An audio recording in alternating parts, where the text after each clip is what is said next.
is Steve Johnson. I not only work with Yaatly, but I've been the director of the debate program at the University of Alaska Anchorage for, this is now starting my 26th year.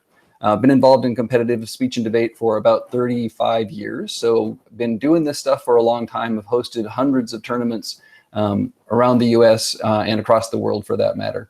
And I think it's always kind of interesting to tell you my pandemic forensics story because it kind of gives some context to why I'm working with Yaatly. So it was March, and we had just purchased tickets to go down to the Western Universities Debating Championships to be hosted by Pacific Lutheran University. And things started shutting down. And we got increasingly nervous watching events get canceled and travel restrictions be placed on things. And eventually, as had happened with so many other tournaments around the country, the Western Debating Championships got canceled as well. Well, being resourceful and the sort of optimistic can-do spirit that is the hallmark of so many people involved in speech and debate, I thought, well, this is no problem. We'll just host the whole tournament on Zoom. And so having never really used Zoom more than 1 or 2 times previous to that, I thought, well, this won't be any problem at all. So I got on Zoom and I started looking around trying to figure out how to do breakout rooms. And it took me about 15 or 20 minutes to set up my first breakout room. And then I started thinking about trying to multiply that simple breakout room process by a couple of hundred people involved at the tournament, between debate teams getting placed in the right rooms and judges in the right rooms and managing all of the interactions between those people. And then doing that 6 or 8 times over the course of a tournament. And my palms began to sweat thinking about how I was going to make that possible. And it quickly became evident to me that trying to manage a tournament on something like Zoom that wasn't a purpose-built platform for hosting competitive tournaments was probably going to give me a big headache. Now, mind you, all of this was before a lot of the people have done some really good work on stuff like the Zoom room management technique, some of the protocols that are out there for managing tournaments on Zoom now. But it certainly gave me enough pause to start looking around for different alternatives, which is when I found Yaatly. And I got so excited when I found Yaatly about how well designed it was that I actually asked if I could help out in terms of promoting and getting the word out about Yaatly. So that's what brings me here. So I'm kind of really excited to tell you about why I'm so enthusiastic about Yaatly, and hopefully to kind of pass along some of that same enthusiasm to you as well. Yaatly's built around 3 pretty simple principles. We call them the 3 S's of Yaatly. Yaatly needs to be simple, it needs to be similar, and it needs to be social. So with those 3 principles in mind, simple, similar, and social, I'm going to take you into an event on Yaatly and show you around what it looks like from the inside. So you can get a sense of what you would experience either as a tournament director or as a participant attending a tournament on Yaatly. I'm going to share this with you now. At this point, you should be seeing something that says Lobby and Yaatly Demo number 2 on it.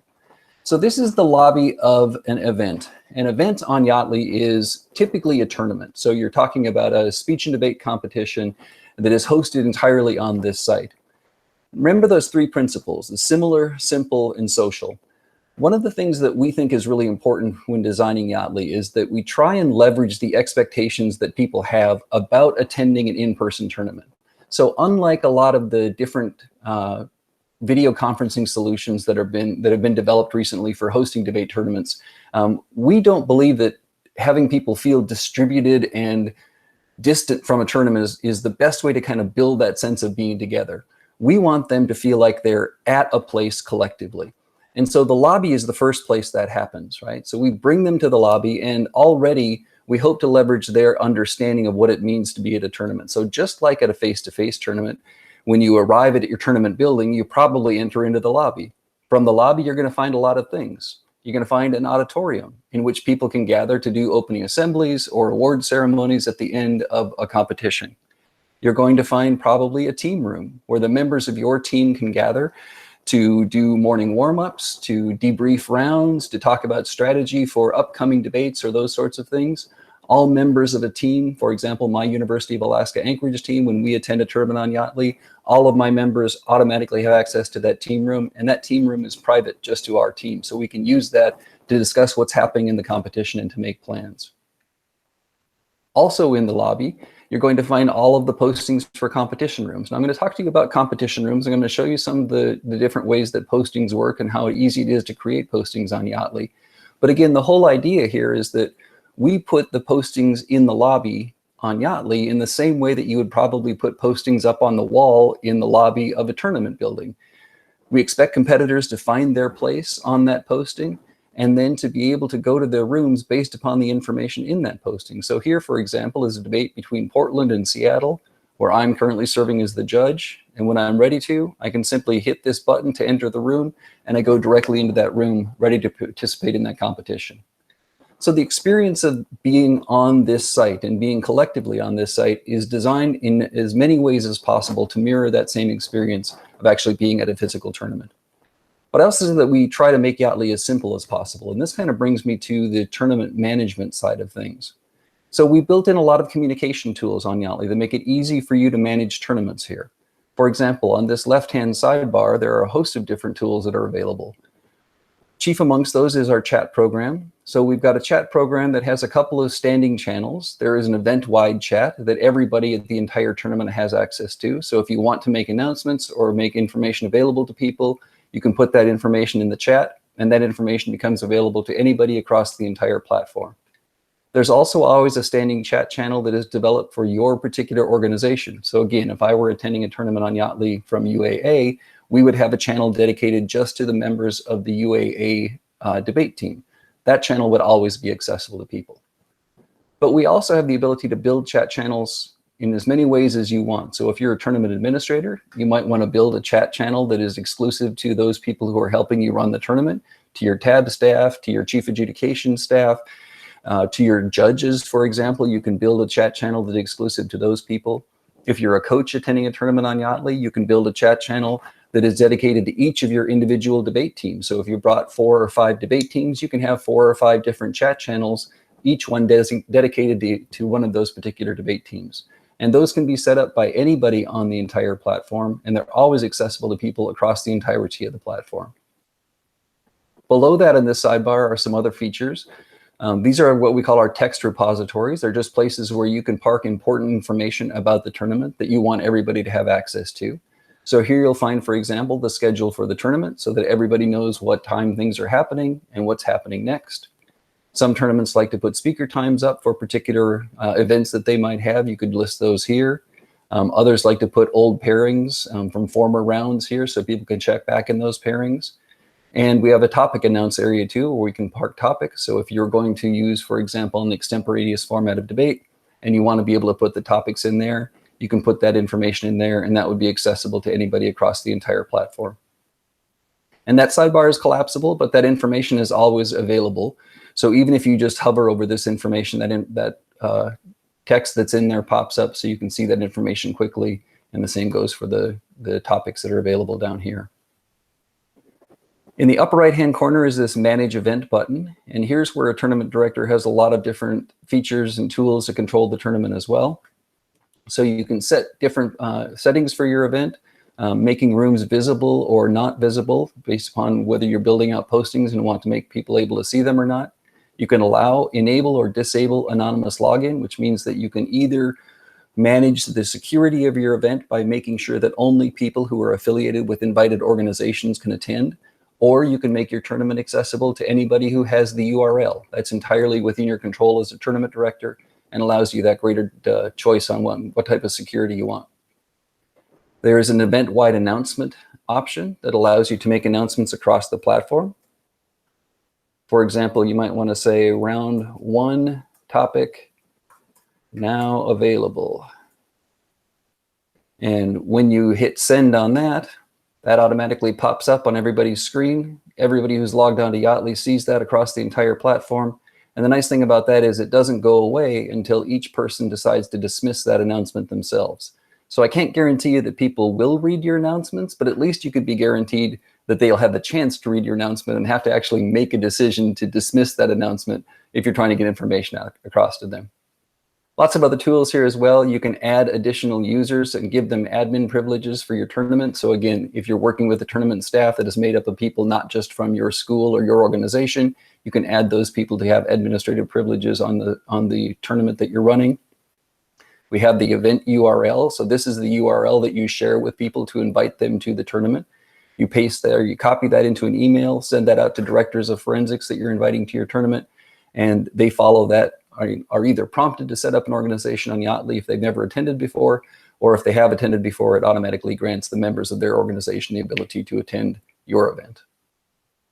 And then you can adjust your event details down here. Here are those text repositories where you can input text there. There's the schedule that I made, so I can change that schedule there, and that will show up again over in this left-hand menu bar. Same with speaker times, topics, pairings, that sort of thing.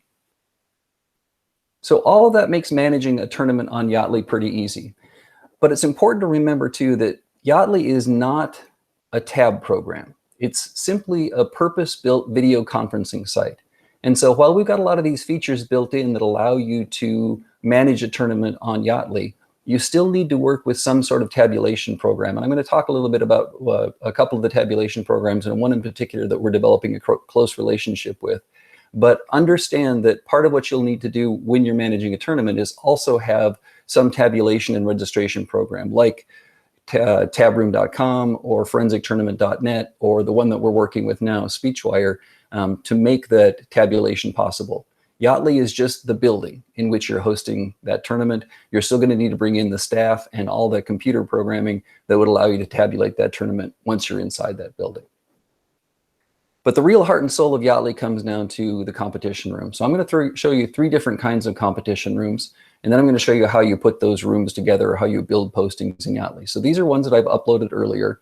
I'll take you into this first one.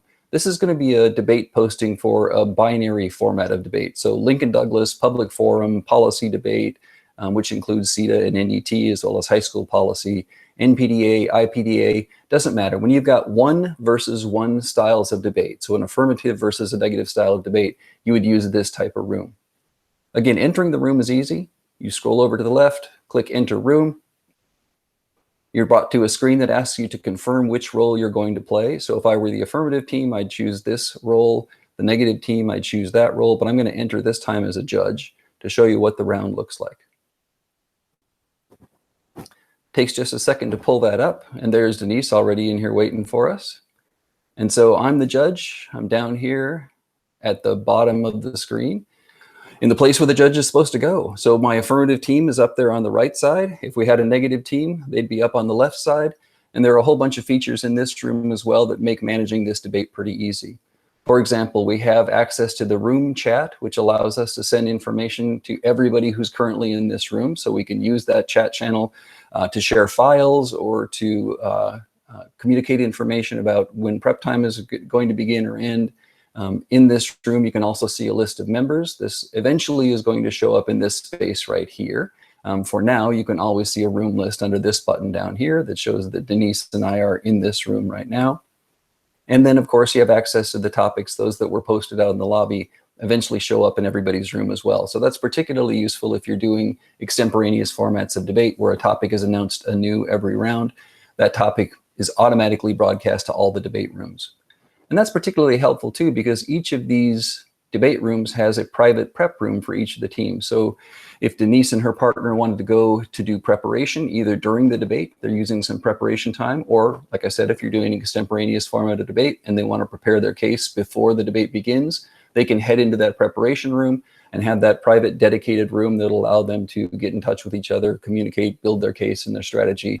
And then once their prep time is up, they come back into this room and of course begin debating. Also have in-room timers built in, and so you can always set a timer in the room. Click on this, you decide how many minutes you want the timer to run.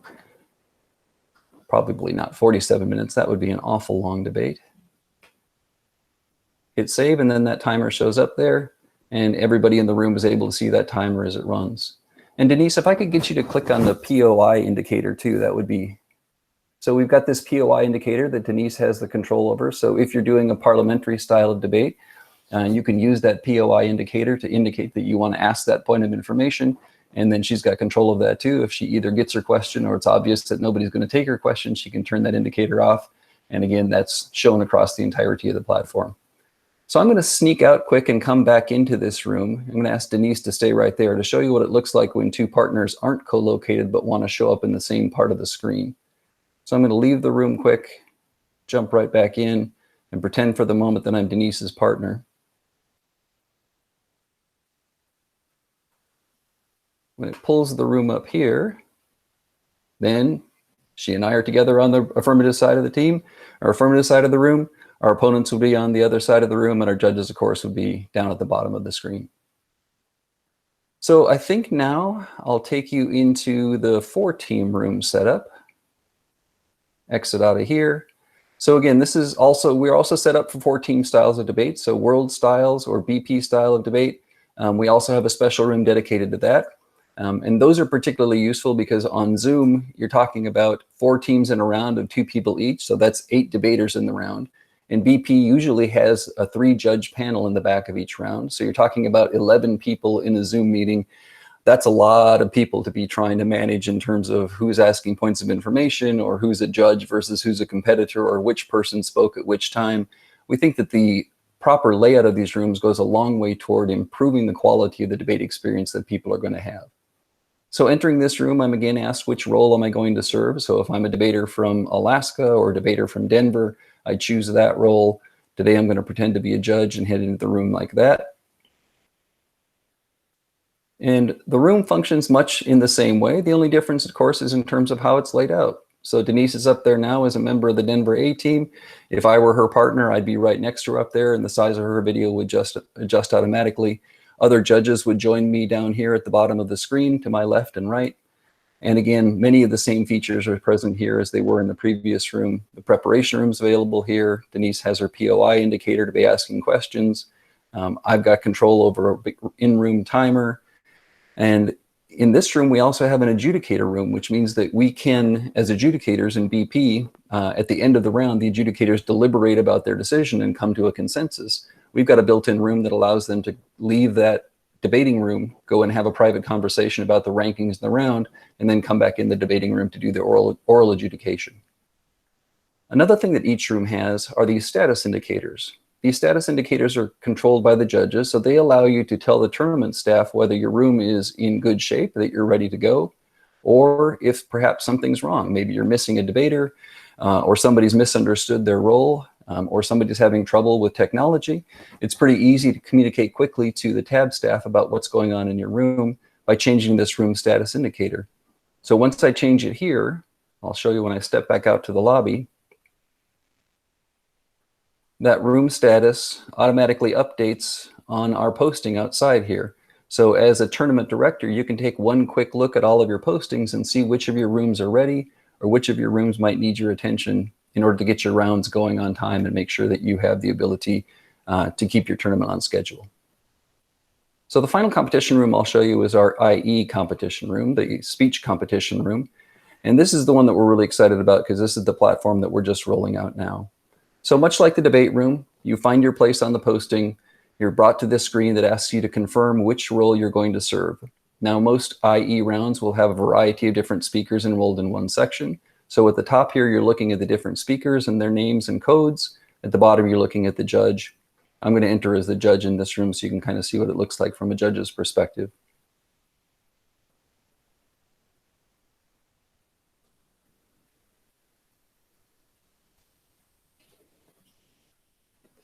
So here we are in an IE room.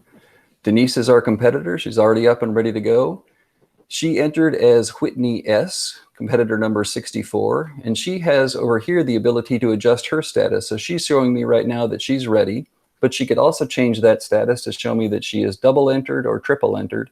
And so she could communicate to the judge going into one room if she is entered in multiple events in one particular round. She could communicate to the judge that she is present and will be back to compete, but she's off to do a different event right now. Perhaps she's double entered or has a couple of different events to do before she comes back. Once she's here and ready to go, she ticks that box to say that she's ready. And that gives me the chance as the judge to tell her that it's either her turn to compete or not. And so if she weren't already up there, you would see just a simple blank screen that says waiting for someone to take the floor. And I could call and say, Whitney S., your turn to give your presentation. Denise would take the floor, turn on her camera, and she'd be ready to go. And so then I would mute myself. I would listen to her presentation, her speech, or her performance. She would be able to see me and my reaction as the judge in the bottom of her screen. And that makes that sort of synchronous performance of individual events possible on Yaatly. The other thing that we have here, in addition to all the standard things like the room timers, we also have a duo-based room. So if you're the judge and you are assigned to judge a duo event, you can simply toggle the duo room, and that splits your screen into 2 different areas, which allows Denise to be joined by a partner over here so that they can coordinate their duo performance. Now, whether or not circuits are going to try to do live duo performances, I think is entirely up to those circuits, but we think it's entirely possible, and we wanted to at least make sure that we built the option into Yaatly so that people could try that sort of competition if that's something that they wanted to do as well. Again, in the IE room, all of the same features. So you got information about the room, all of the people who are supposed to be in this room based upon the posting that was uploaded. You've got in-room chat. You can see the members of the room. Speaker 1 is Denise Vaughn, and you've got Steve Johnson, who's present in the room as a judge. You always have a number of people, the count of the number of people who are in the room. And then you also have this topic area here. Again, right now, that's just pulling from the topic area that is present in the lobby, but that could also be used to announce topics for other events. A couple things that we will be building out include waiting rooms for impromptu speaking. So I know that a lot of tournaments use the same prompts for the entirety of the panel or the entirety of the section. So all speakers, we have the same prompts in impromptu speeches. That means that you've got to have some place for speakers to wait before they actually come in and hear what those prompts are. So we're going to build a waiting room that'll be available outside of impromptu rooms so you can bring speakers in one at a time so they don't get exposed to those prompts too quickly. We're also going, and I'll show you a mock-up of our extemp draw room as well in just a minute, and let you take a look at how we're going to manage extemp on Yaatly too. But for now, I'm going to take you back to the lobby and show you how quick it is to upload postings. So we'll head back out here. I'm going to get rid of the postings that I currently have up in the lobby. And so we're going to imagine that we're uploading some postings brand new. So we're getting ready to put our first round out. Now, one of the things that I love about Yaatly is how quick you can put rooms together. So rather than having to design breakout rooms on Zoom or to make connections between rooms and send those rooms out by email to everybody and hope that you got the right email address or the right text number, putting up rooms on Yaatly is a very quick and painless process. And so what we do is we base it on a simple Excel spreadsheet. So I'm going to show you this Excel spreadsheet for just a second. This is an Excel spreadsheet that has a number of different events in it. So in this first row up here, you see that it's got a space for section, a space here for judges, and then a space for all the competitors. You put information in this section column that indicates which of the different sections. So this is obviously section 1, section 2, 3, 4, 5. You could also put in A, B, C, D, E. It doesn't matter. The program treats those like text. It just uses that information to distinguish between different sections within a particular individual event. The judges column, in this case, we have just a single column of judges, but you can add as many judges as you want. Yaatly can accommodate multiple judges in a particular individual event round. And then the remaining columns are designated as competitors. And again, you can add as many of those as you want, as few as 1 or 2 competitors. We've had up to 10 or 12 competitors in a round too, so it's entirely possible to put as many or as few of those in as you want. We use different sheets to distinguish between the events. So down here, you'll see this is an IMP or an impromptu posting. This time block, for example, probably includes persuasive speaking, program oral interpretation, and a varsity and junior varsity version of prose. So when I'm ready, all I have to do is download this file onto my computer. I go back into Yaatly, and I decide that it's time to create a new posting. So I'm going to click this button down here. I want to create an individual events posting. I'm going to do our standard file upload, which is just that generic file that you've seen. Now you probably can't see me at this point, but I'm selecting a file off my computer. It's that same file, that same spreadsheet file that I was just showing you. I'm going to open that file up. Yaatly takes a second to process that data.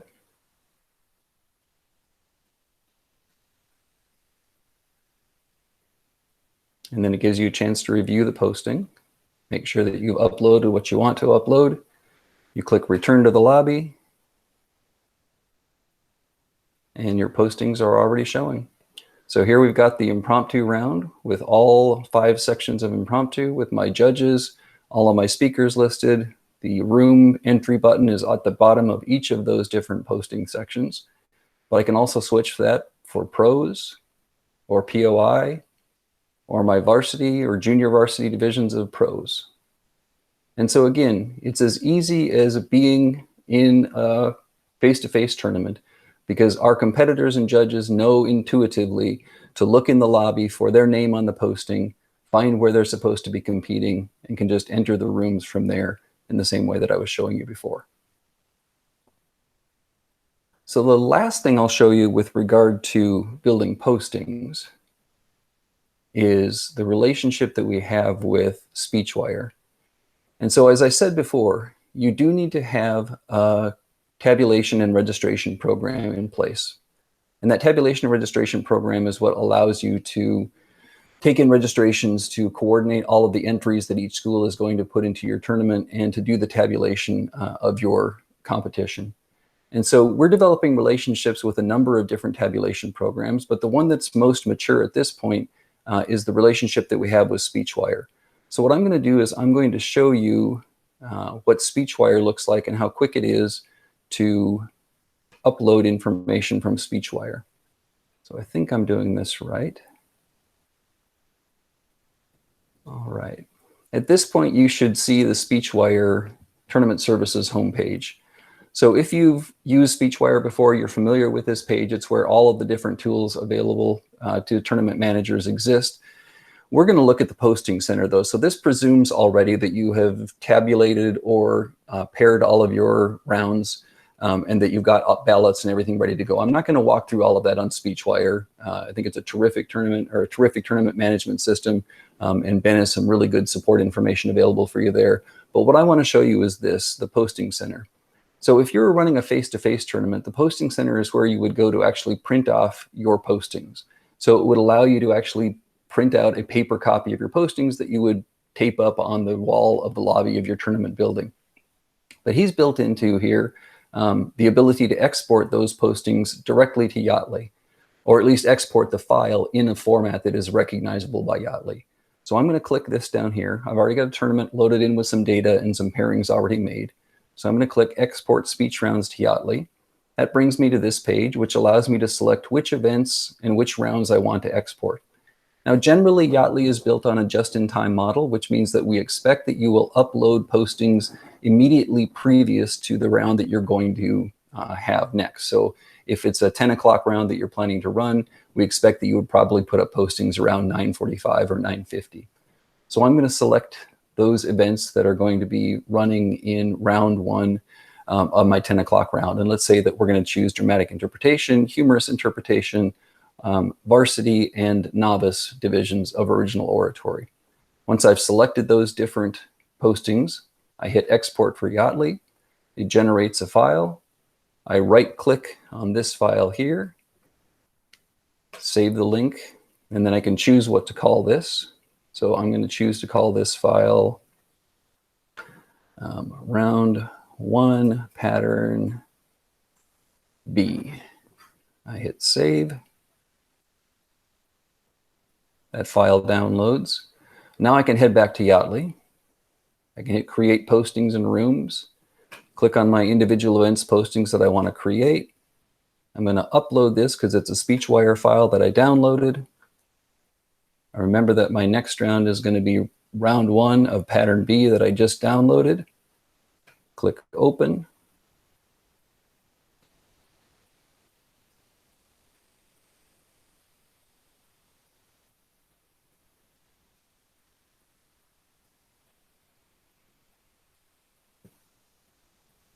Well, maybe it's going to work this time.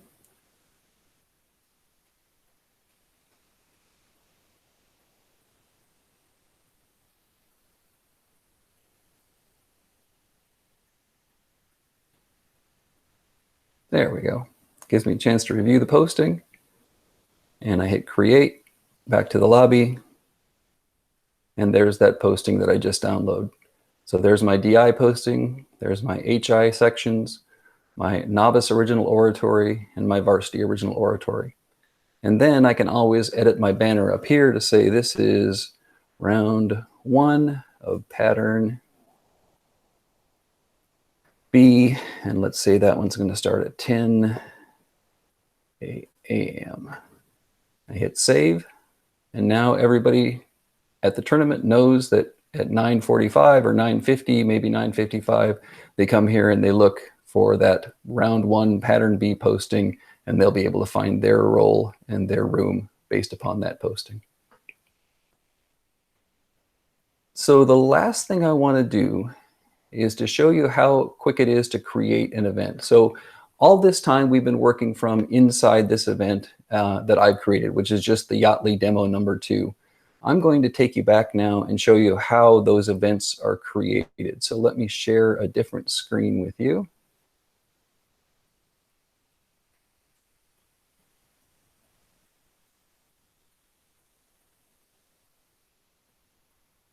So this is my organization homepage on Yaatly. And you can see this is the Yaatly test organization. Obviously, it's not my University of Alaska page, but it's the organization that I use to do these demos. And so what I've got here is the list of different events that are available to me. Here's the event that we were just in, the Yaatly Demo number 2, and I click that button to go inside that event. From this screen, I've also got the ability to see my membership. And so here you can see that I'm the owner of this organization. I created it. But these are my members down here. Denise is a member of my organization. And if I wanted to add other people to be members of our organization, assistant coaches, the students on my team, I could simply invite them to be members by putting their email addresses in here and sending them an email invitation. They'd click a link and that would automatically bring them to Yaatly and prompt them to become members of my organization. But setting up an event is relatively simple as well. I click New Event over here. It asks, what type of event do you want to set up? So we do have a demo mode that allows people to get on Yaatly and play around with things. Demo events are free, but they're limited in terms of the amount of video time that you'll have. So you can build anything that you want in the lobby, practice uploading and revising postings, creating rooms, and all those sorts of things. But once you're actually in a competition room, you'll only have 10 minutes of video time available to you. It won't cost you anything, but at least it gives you the chance to play around with it and get familiar with the platform. You can also use demo mode to get your participants familiar with Yaatly if they've never been on it before. It's a good way to send out a link beforehand and say, try it out for free, get familiar with it before the actual competition day comes. But I'm going to show you how simple it is to set up a live event. So our live events are down here. I click on that I want to set up a live event. I'm taken to a place where I can name my live event. I'm going to call this test number 2. It asks me on what dates do you want it to run. And so I choose particular dates on which my event is going to run. Let's say this one's going to start on Saturday. It's going to begin at 9 in the morning. And it's going to end at 6 o'clock at night. And then Yaatly wants to know, oops, sorry, it's that event needs to end after it begins, doesn't it? There we go. And then Yaatly wants to know how many people we should expect. So our pricing model is based on a building rental metaphor, which means that just like when you rent a building, you need to know how many people are going to attend and how long you're going to use the space. We use that same sort of data to set up your rental contract on Yaatly. So let's say our capacity for this event is going to be 100 people. I'm using the platform from 9 a.m. to 6 p.m. That's 9 hours. So I'm going to need 900 credits. 9 hours times 100 people is 900 credits for that single day. Now I could add another day to my tournament. Let's say I wanted to have a Sunday competition as well. I'm going to continue on to Sunday. And on Sunday, we're going to start at 9 a.m. as well. But we expect that on Sunday, we're probably going to finish up around noon because we're running a little bit shorter event. And perhaps we're just doing elimination rounds on Sunday. Because we're doing elim rounds, I expect there'll be fewer people. So maybe only 40 people are going to attend that day. And that tells me I'm going to need 120 credits for that day. So the next thing I do then is to confirm that those are the total number of credits I need. I'm given a chance to review the event details before I purchase. And then I'm taken to a screen where it shows me my credit balance. In this case, I've got about 990,000 credits, so I should have enough to spend 1,000 credits for this 2-day tournament that I'm hosting. I hit pay 12 or 1,020 credits, and it creates this event for me. So it's a simple matter of putting that together. Your credit balance is always available on your account, and so you can always see the number of credits that you have available. And you can always charge that up with more credits on the account as well. And so anytime that you need to check your credit balance or you want to purchase more credits, you can do so as well. So I'll tell you one more thing about pricing, but before I do, I want to show you the final draft of our extemp prep room. So we are in the process, literally right now, our coder is working on building our extemp prep room.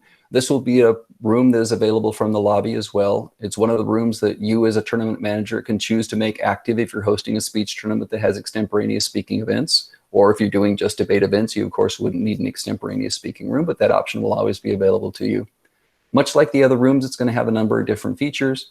It'll have this area where you can input the draw time so that everybody who's competing in extemp knows that if they're the first speaker in a section, they would draw at 10 o'clock and speak at 10:30, and then it would adjust automatically for the rest of the speakers involved in that section. It'll pull in data from the posting, and so you'll be able to see, that data displayed here in the extemp room as well, so you can see all the different postings, the speakers in which section they're going to be speaking, and the order in which they're going to be speaking. An area up here where the video room or the extemp room manager can put questions up on the screen so that the individual speakers can know what their questions are and can draw those questions to begin their preparation. A clock that corresponds with when draw times are supposed to occur, and then a video down here for the extemp prep room manager so that he or she can interact with the participants. We'll also have a list of the people who are present in the room at the time so that the extemp room manager can have a sense of who's here and who's not in the room, and use that to help manage the entirety of that extemp draw experience as well. So the last thing I want to show you then is just a little bit more about pricing to make sure that everyone understands how that functions. I mentioned that pricing is based upon this building rental model that just generally asks how much space do you need and how long do you need it. The formula for that is pretty simple. What is your capacity times the number of hours you're going to use it? And that generates this user hour figure, which is equivalent to the number, or equivalent to a credit that you have. So for example, on tournament day 1, 100 users times 8 hours is 800 user hours. Day 2 might be 50 users times 4 hours, which is 200 user hours, for a total of 1,000 user hours needed to run that entire tournament. Pricing then is based upon how many credits you're buying. So for 1,000 user hours, you would need to purchase 1,000 credits. Those credits would be priced, if you were buying them just for one single tournament, at 40 cents per credit. So that would be a $400 fee for using Yaatly for that tournament. But we also give you the option of buying credits in advance. So you can achieve pretty significant discounts if you buy credits in volume. So if you're a league or if you're an organization that hosts multiple tournaments, high school, middle school, and college tournaments over the course of a semester, you can do a little bit of calculating and determine how many credits you might need over the course of an entire year, and you can buy all of those credits up front. Those stay on your account and never go away. They're always available to you for use at any point in the future based upon the needs that you might have for a particular tournament. So that is sort of the very quick introduction to Yaatly. And what I would like to do at this point is come back to you and check and see what time we're at. I've spoken for longer than I thought I was going to, so I apologize. There's just so much good stuff to say. But I do want to do that drawing for you. So now would be your last chance. If you haven't yet put your name down on the drawing, now would be your chance to do so. So I'm going to share with you this really cool little site that I found that allows me to do a random spin of the wheel to draw people's names.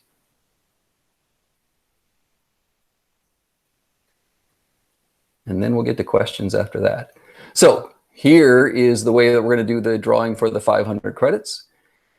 And if you don't see your name listed either on the wheel or in this list over here to the right, now is your chance to tell me that your name is missing. So I'll pause for just a second and make sure that everybody has a chance to see their name. Oh, I think I've lost that list. There we go. So there's the list of people. Anybody who wants to be on that list who's not currently? Okay, in that case, then I'm going to spin the wheel and we'll see who gets those 500 credits, and then we'll take some questions.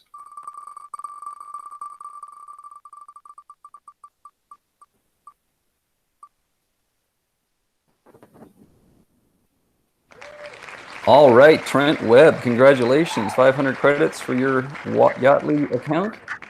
And I'll make sure that I communicate with you to get those assigned to your account once the site goes live. And that's the last thing I'll say before I start taking questions from folks. The platform that I've been showing you today is still on our test site, and we will be hopefully putting that test site out for the world this coming weekend. So stick with us. All of this stuff is going to be available coming up very soon, and we're really excited to let it out and let people get a hold of it and start doing some fun stuff with it. So I'll stop talking now and start answering questions. What do y'all want to know? Or Denise, if there are questions in chat that you'd like to convey to me, I'd be happy to answer those as well.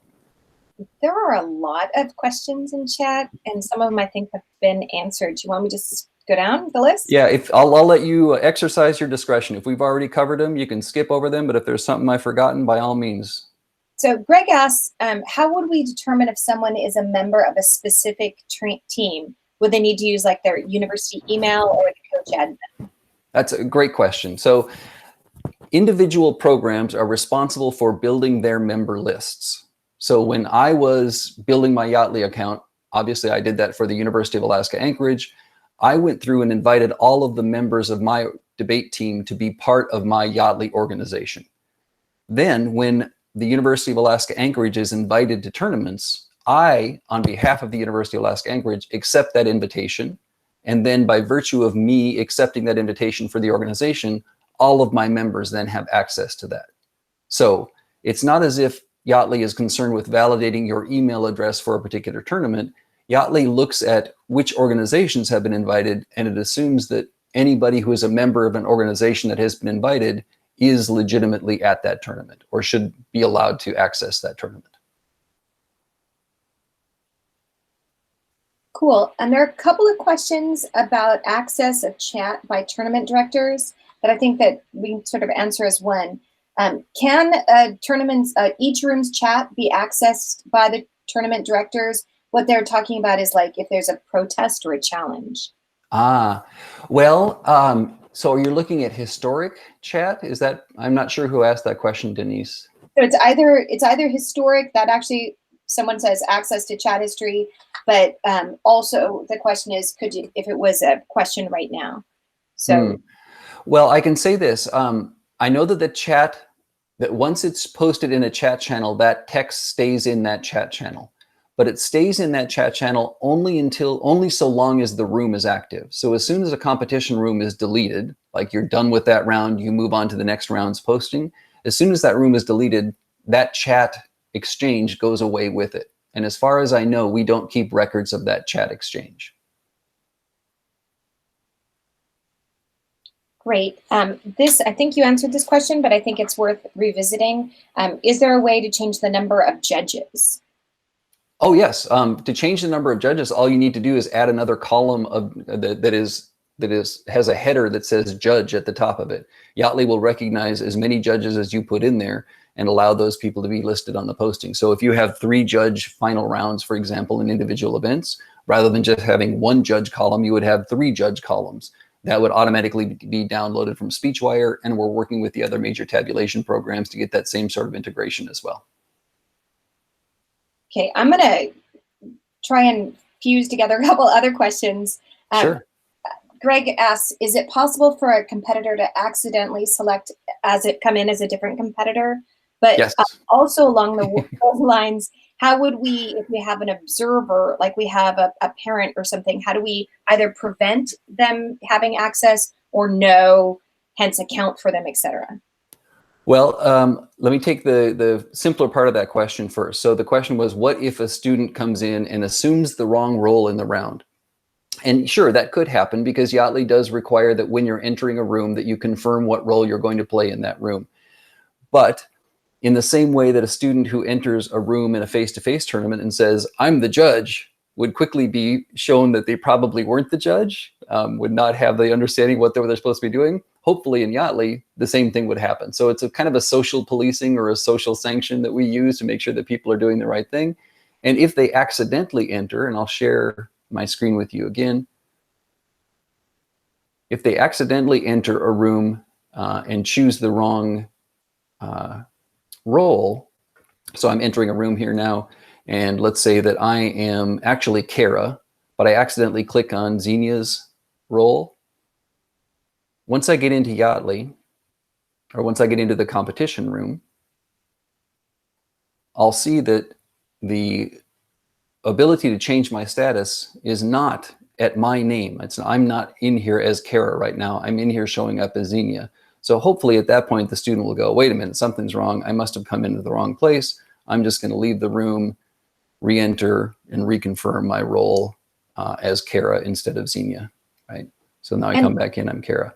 And the other question I think that was asked was, what does an observer do? So you might have seen as you were entering the room that one of the options that you have is to choose a role as observer, right? So right down here at the bottom, it says join as an observer. When I join as an observer, I can see everything that's going on in the room, but you'll notice that I don't have the ability to have voice I don't have access to my camera or my microphone button. Observers can watch what's happening in a room, but they can't interact with anybody in the room. And so effectively, you don't have people who can pop in and claim to be a debater when they're not, or you don't have the ability for people to interrupt other people's performances. And while you're there, just finish that off by telling us how you can manage the event to make sure there aren't people in there that you don't want, like for instance, not allowing anonymous logins. Well, that is at the tournament level as well. So in general, again, as I mentioned earlier, security is dependent upon people's affiliation with an organization. We assume that if you don't allow anonymous login to your event, then the only people who will ever be able to access it are people who are affiliated with an organization that has been invited to that competition. And so there isn't the ability at this point, though we're working on this feature, there's not the ability to kick one particular person out of the whole tournament, but we will have that feature up and running pretty soon. Awesome. So is there a way, this is from Tammy, does Yaatly have a way to create a room for congressional debate? That's a great question. So there are two answers to that. The simple answer is we do have the ability to create just a generic video conference room that looks much like a Zoom room or a Google Meet tile-based layout of a room. But we are building dedicated Congress rooms. We're also going to build dedicated mock trial rooms, dedicated model United Nations rooms. So we will eventually have rooms that are purpose-built for each of those different competitive events. Great. On that point, Robert asks, how will we handle asynchronous rounds? That's a good question. Yaatly is not set up for asynchronous competition. The philosophy of Yaatly is we're working hard to bring the best synchronous in-person interaction experience that we can possibly make happen in video conferencing. So there isn't a way on Yaatly per se to have asynchronous or to feature asynchronous recordings of students' speeches. Now, that's not to say that you couldn't post links to an external site and direct your judges off Yaatly to go look at those performances that are recorded and then complete ballots on those. But Yaatly is built for that purpose of doing synchronous competition.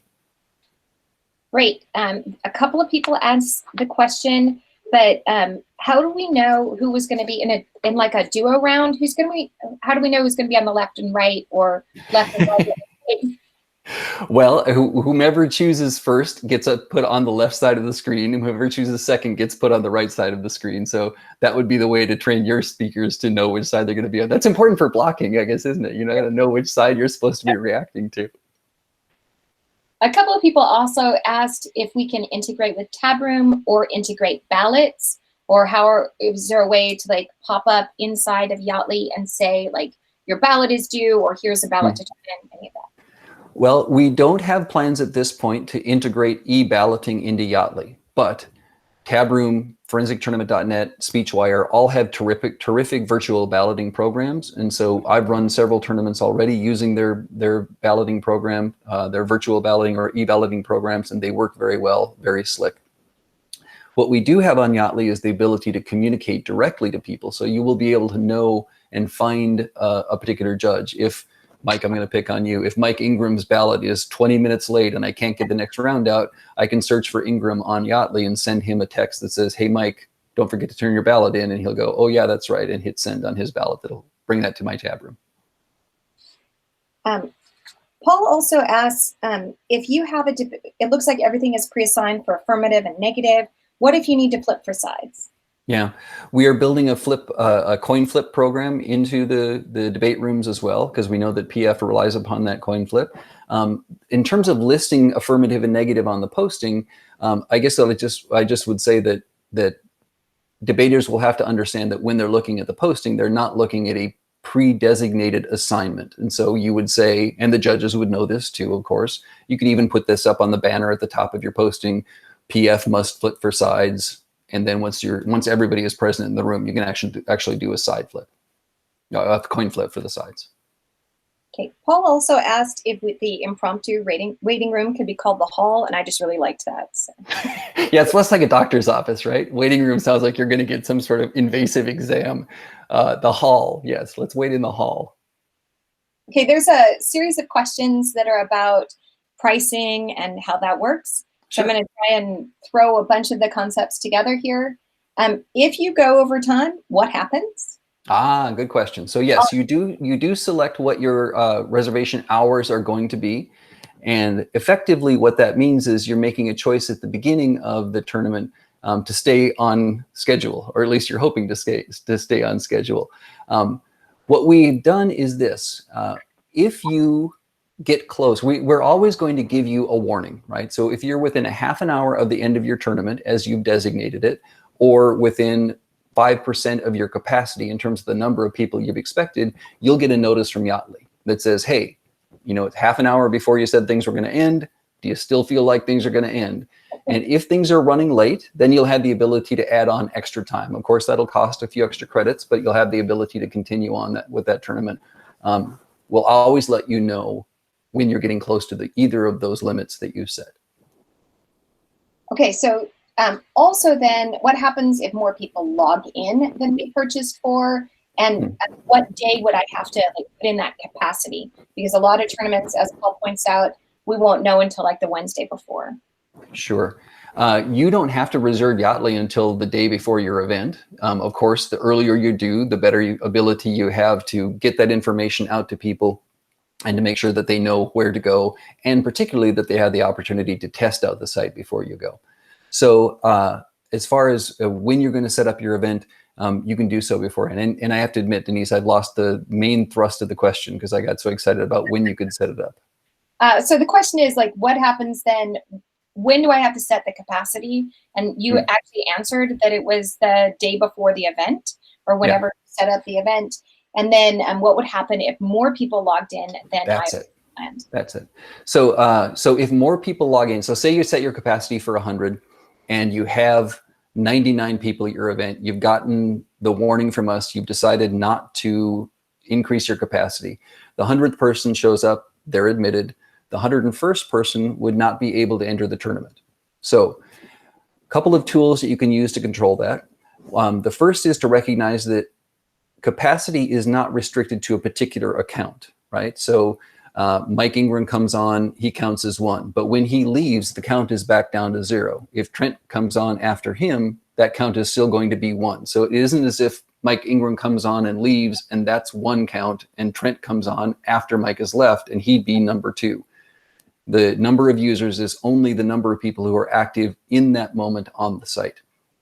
As far as allocating that capacity, we're going to give you the ability to say, okay, the University of Alaska Anchorage has 9 competitors and 2 judges entered, so they need a capacity of 11 people.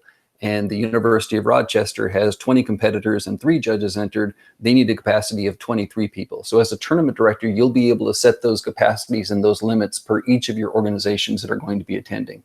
Now, if they want to purchase additional capacity, they certainly can do so. They can do so from you as a tournament director. For example, I might want to bring a couple extra coaches who aren't going to be judges. And I'll say to whomever is running the tournament, I've got 9 competitors and 2 judges, but I also have 3 extra coaches that I want to bring along. So I need a capacity that's going to be 14 rather than the 11 people that I have participating in the tournament. That's great. The tournament just charges me for that extra 3 capacity. They increase the University of Alaska Anchorage's capacity to 14, and we're good to go. And on that point, John asks, if they don't use all the credits, could they have a refund? We don't do refunds, but the credits never expire, and so you can use those credits for future events. Awesome. Okay, Shannon asks, in extemp prep, How do you upload topics? At present, they're just going to be simply cut and paste. So we will have text repositories or text boxes available on the screen that the Extemp Room manager can pull from a document and drop that text right into those text boxes so that everybody can see. So that Extemp Room manager would have control over what text is displayed or what questions are being available to the competitors. And Mary, I think that that answers your question too, where you asked in the IE room if the judge could type the topics. And I think it's the same answer to that. Yeah. Greg asked, what is remove speaker, the blue button? Remove speaker is just allows the judge in an IE room to remove that speaker from the main screen. So if I'm a judge and I'm in an individual events room, and for whatever reason I want to remove a speaker, perhaps their computer froze up or it's not their turn to go and they've assumed the floor and they're being ornery and don't want to leave. There is a button up here that if there's somebody actually appearing on the screen would allow me to remove that speaker and send them back to wait, let somebody else take that floor. Okay, I have a couple more questions from the list. Greg asked whether or not there's a way to create a sample tournament so that so that we can do a tutorial with our students. Absolutely. That demo event is the easiest way to do that. It's free and you're guaranteed not to run into any costs because you literally can't incur costs in demo mode. And so you can play around with it, creating as many demo events as you want. Again, the limitation there is each individual gets only 10 minutes of time, video time in a room. So you couldn't run a debate round or even a practice round, but it would give you the ability to let people get on the site, find their way around, practice turning their cameras and mics on and off. All of that sort of stuff would be available to them in a demo event. And when you set up an event from your organization's homepage, the first choice you have to make when you're setting up an event is this a live event or a demo event? Awesome. So along those same lines, you said one of the questions is whether or not the students would have to have their own Yaatly account. Well, yes, insofar as they will have an ID presence on Yaatly, but they don't set up their own organization. So students, the manner by which students join Yaatly is they are invited by email. And they're invited by email when their coach or whatever their organization manager is, lists their email in that list of members and then hits send invitation. So they could create their own Yaatly account, but really the only way that they're going to get on Yaatly, the only way that they should get on Yaatly is by invitation from their organization's manager who has set up the primary organizational account on Yaatly. They're all affiliate members. And I apologize, I'm asking this question out of order. A couple of people asked the question, like, they mean it quite literally, like, how do you pay? What is the mechanism by which we pay? Oh, credit card. Yeah, we're set up on Stripe. Stripe is our financial program. And so once you proceed through that credit purchasing program to fill up your account with credits, you'll eventually get to Stripe where it asks you to put in a credit card number. As back to running tournaments, as you're managing a tournament, Adrian asks, can you pre-schedule when a posting would appear? Well, you can't pre-schedule when a particular posting would appear, although we're working on that. What you can do is you can front load a number of different postings simultaneously. So I'm going to take you back to Yaatly and I'll share my screen with you again and show you what that looks like. So here we are back in Yaatly. This is round one, pattern B. Remember, this is the posting that I uploaded from SpeechWire, my DI, HI, original oratory posting. If I want to put another posting up, say my round one of pattern C starts at noon, I can just create a new posting for individual events. Now I'm going to have to, it's going to look exactly the same because I'm going to upload the same file that I just downloaded from SpeechWire. It's actually a good time to ask the question, do the names on SpeechWire need to match exactly the names on Yaatly? No, because Yaatly treats all of the data from SpeechWire as text. So it doesn't have any active role in terms of validating people's identities. All it does is serve as text. That's what we mean when we say we rely upon people's expectations and their own sort of intuitive sense of where they need to be and who they are in order to make Yaatly work. So here I am back at the lobby. Here's that original posting, my round 1 pattern B. Here's the new posting that I just uploaded. So this could be round 2 pattern B, and that could start at 12. So now I've got 2 different postings up at the same time. As long as people are counseled to carefully read which posting they're looking at, you can front load all the postings you want. So here's my round 1 pattern B at 10 a.m. Here's my round 2 pattern B at noon. And then once my pattern B is done and I don't want to, and I'm ready to move on to my next posting, I can just get rid of this one. And then the one that will remain is my pattern B round 2. Awesome. While we're here, can you answer a couple more questions? When will Congress be up? That's a good question. Soon. We're working hard to get all of those special rooms created and made. I'm not able to say at this day or at this point what a particular date is going to be, but it is a high priority for us to make sure that those rooms are available to people as well. And the demo for IEs, you said after this weekend? Yeah, we're hoping to make the site go live this weekend. And what if we want to live stream events like via YouTube? It's a good question. We had a lot of discussion about this at Yaatly, and what we ultimately decided is this, that we're not going to build native streaming capability into Yaatly.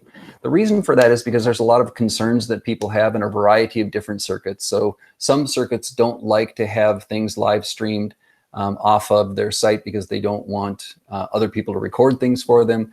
Some people have concerns about copyright and live streaming, and we thought we'll just stay out of the debate. We're not going to make that happen from within Yaatly. However, there are a number of really good third-party solutions. StreamYard is an online solution that allows you to stream whatever you see on your screen to YouTube or Twitch or Facebook or what have you. Another really good one is OSP, the Open Streaming Platform. Facebook allows you to live stream directly from a screen capture. So there are lots of very simple programs that allow you to do so outside of Yaatly if you want to. But we thought it would be easiest if we kept Yaatly focused on what it does best, which is bringing people together. Awesome. Adrian asks, can you see, as an admin, can you see who's in each room? You can see who's in each room by virtue of the posting, so you know who's supposed to be in each room. We don't at this point have as granular of reporting that allows you to see actually which people are present in the room at a particular time. Okay, and Tasia asks, what if there's an error on a posting or a student is registered for the wrong event? How do I fix that? Yeah, if you put up a posting that needs to be changed, you're going to have the ability to edit that posting. So right now, we require you to re-upload the posting after it's been corrected at the file level. But we're going to soon, this is part of what we're finishing up this week, we're going to soon make that an editing feature available. So if there's something that you posted, you need to switch a judge out, you need to move a competitor to a different room, you'll be able to edit that posting that's already visible in Yaatly. And on time signals, D. Lowry asks, on time signals in individual events, will we do hand signals like we normally do, or will there be a clock timer, just like There's a clock timer in all of the rooms, and so I'll take you back to Yaatly. I think I might have skipped over that when I was showing you the individual events rooms. But within each of the rooms, both individual events and debate rooms, there's a timer that's available. And so you can set that timer for whatever you want it to be. If I want that to set for 10 minutes, I hit it like that. And then my timer is available up here. Everybody in the room can see that, and I can count that down. Right now, it only counts down. We have to adjust that so it also counts up, because I know some people prefer to keep time of prepared events as opposed to counting down time for limited preparation events or that sort of thing. But that timer is available in the rooms and for everybody to see.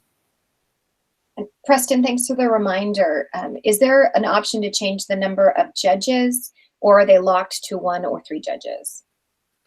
No, you can put as many judges as you want. I guess as many judges within reason. I can't say you can have 30 or 40 judges in a room, but you could have 1 judge, 2 judges. I think up to 5 could fit easily across the bottom of the screen. I think I've hit the main questions. Okay.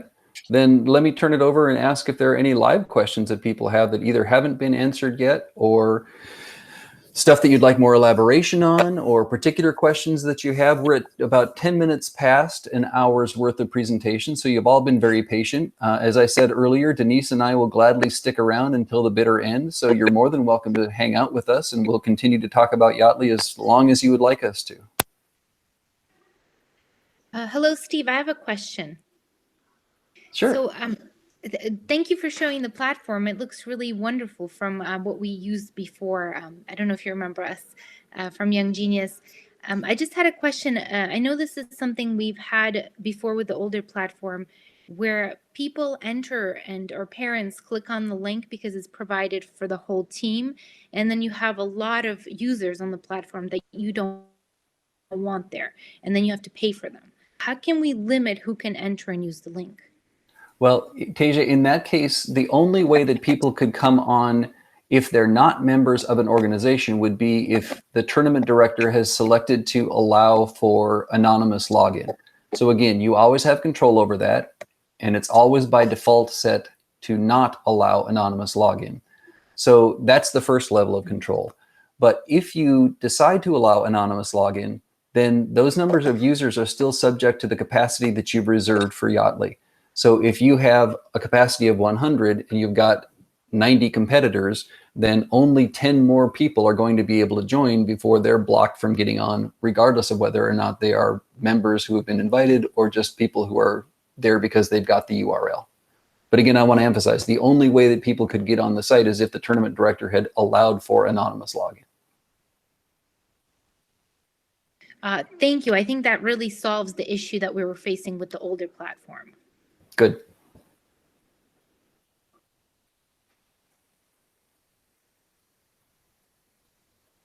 I just went ahead and answered the question about where the name Yaatly comes from. I don't know if you want to answer that as well. No, I saw it show up in chat there. So one of the things that I've learned, probably like everybody, I've been sitting in all kinds of meetings with my instructional technology people at the university to learn how in the course of a month to teach online when you've never done it before. Lots of people have sat in lots of those meetings. The one thing that's stuck with me every time is that they've told me again and again that whenever you ask a question on video conference, you have to wait at least 7 seconds before you decide that nobody wants to answer. So I'm going to ask one more time. I'm happy to answer any questions. Anybody have any questions? Hey, Steve, I have kind of a organizational question. Sure. So in addition to my own account that I'm going to set up to run my tournaments, I'm also the tournament director for the Southern and Northern Atlantic Forensics Union, which is a league out here on the East Coast. With the best acronym in all of forensics. I can't take credit. That was well before I got involved, but I concur. But I'm just curious because we're going to have about 6 of those snafu tournaments this year, and I'll be running those. And we've already made the decision as a league to run all of our tournaments on the Yaatly app this year.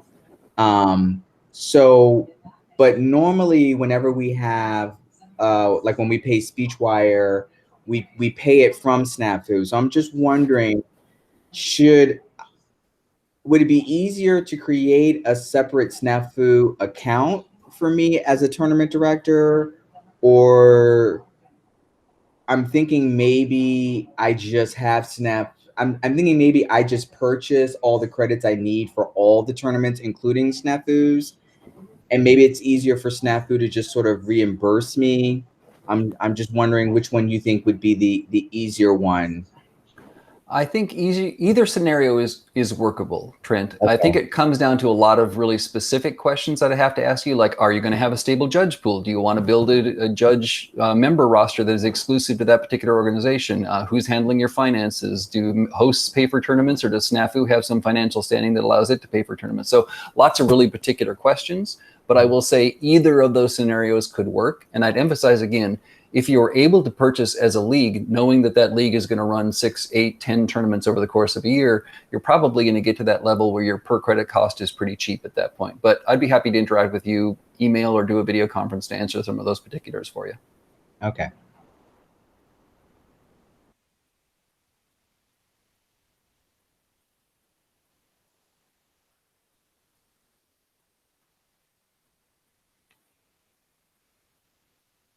That was 7 seconds, and nobody is jumping or raising their hand or insisting upon attention. So just let me say this. Thank you all so much for being here. I really enjoyed getting a chance to show you around the platform. Again, Denise and I will hang out as long as you guys want to stick around. But thanks for taking a look at us. And if you have any questions at all, don't hesitate to reach out to me. I'm more than happy to talk about Yaatly, more than happy to set up a video conference, help you set up your tournament, and make sure that it works for you. So have a terrific afternoon or evening or morning, depending upon where you are, and have a great competitive season.